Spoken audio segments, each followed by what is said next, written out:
evening, visitors. Welcome to the Australian War Memorial's last post ceremony. My name is Troy Clayton, and joining us today from the Australian Army is Warrant Officer Class 2 Joanne Davey. We welcome the veterans who have served, those that are still serving, and the families that support them. We also acknowledge the members of the RSL and Services Clubs Association, RSL Victoria, and RSL Queensland who are watching this ceremony broadcast across Australia. During the ceremony, wreaths will be laid at the base of the Pool of Reflection by visitors to the memorial. Please stand and join in singing the National Anthem.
The Australian War Memorial was the vision of Charles Bean, Australia's First World War official historian.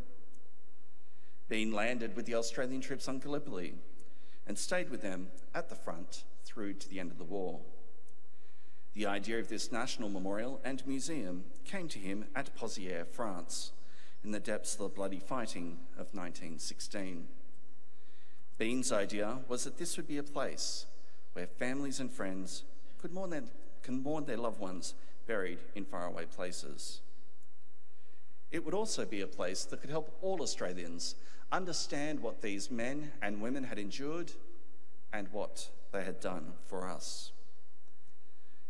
Bean's vision, to which we remain true, is best expressed as inscribed in the entrance to the memorial's galleries. Here is their spirit, in the heart of the land they loved, and here we guard the record which they themselves made. Tonight, we will read the story behind just one of those on the Roll of Honour, which lists the names of more than 102,000 men and women who have given their lives for us in war and operations for more than a century. But first we present a lament, Flowers of the Forest. Wreaths or floral tributes will now be laid at the base of the Pool of Reflection.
Today we remember and pay tribute to Private Lionel John Terry. Lionel John Terry was born on the 29th of December 1930 in the harbourside suburb of Sydney of Neutral Bay. His younger sister, Louise, was born several years later. Terry grew up in the inner west suburb of Five Dock, where he was known for coming to grief after racing his billy cart down the street in front of the family home. According to his sister, he was a bit of a tearaway and was always in trouble. After completing his third year of college, Terry left school to work as a miner. On the 27th of August 1951, Terry enlisted for service in the Australian Army. He was still underage, but his father sent a telegram that day, part of which read, "Consent granted, good luck son, Dad." During his service, he acquired the nickname Bomber, although none of his mates could recall how he came by it. With his perfect teeth, he was also known as the man with $1 million smile. His mates cringed when those same teeth were used to open beer bottles. Terry joined 2RAR briefly before being posted to the Special Force reinforcements bound for Korea in March 1952. With his reinforcement quota marched through Sydney in early April, his sister Louise was in the crowd waving to her brother. It would be the last time that she would see him. After a brief stop in Japan, Terry joined 3RAR in Korea in early July and was posted to A Company. Here, he became the company commander's personal signaller. Though the front line in Korea was static, the patrol war was still active and Terry took part in numerous patrols in no man's land. By Christmas, the war had taken a toll on him, and in a letter to his sister, he expressed his desire to come home.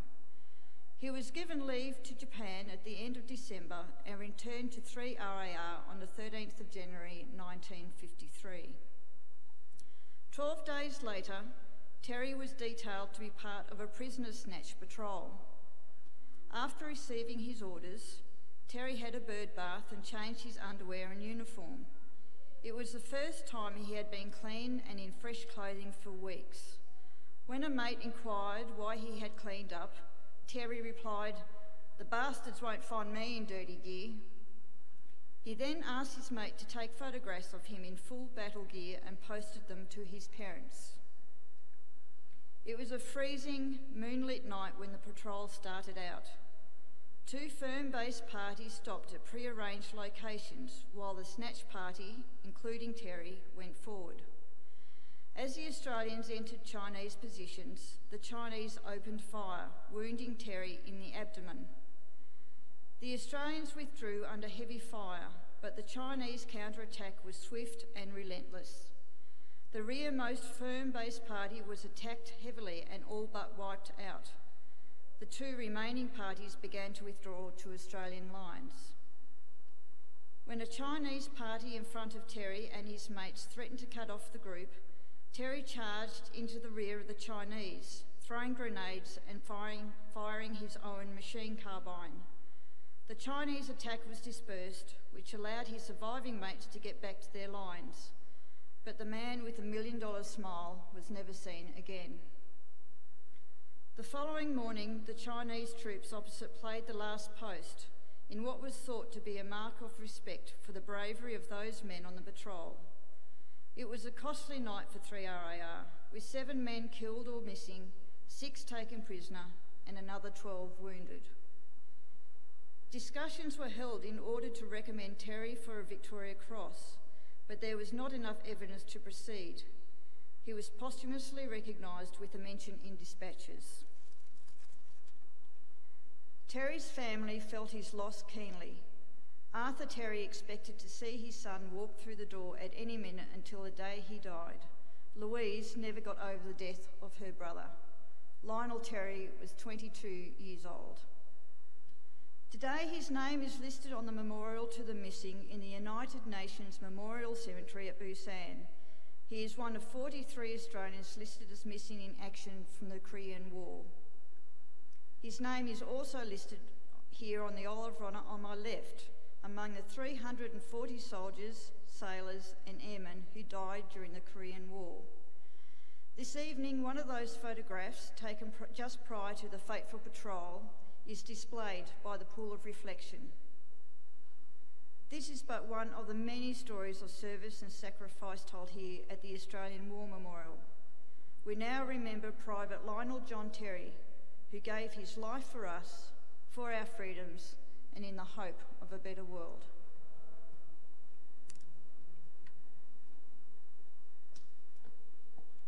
Please stand for the reading of the ode and the sounding of the last post.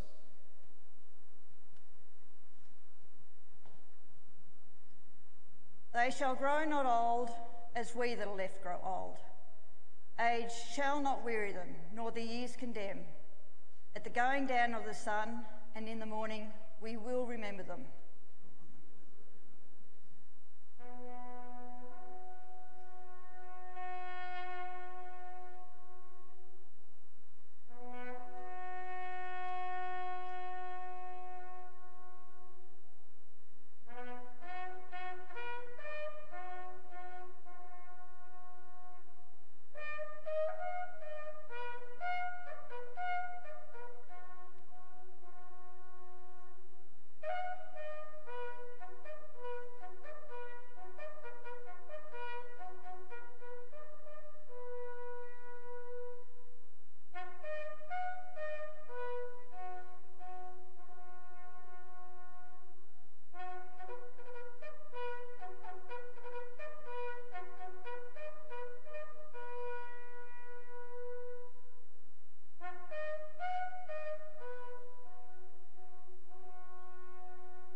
Lest we forget.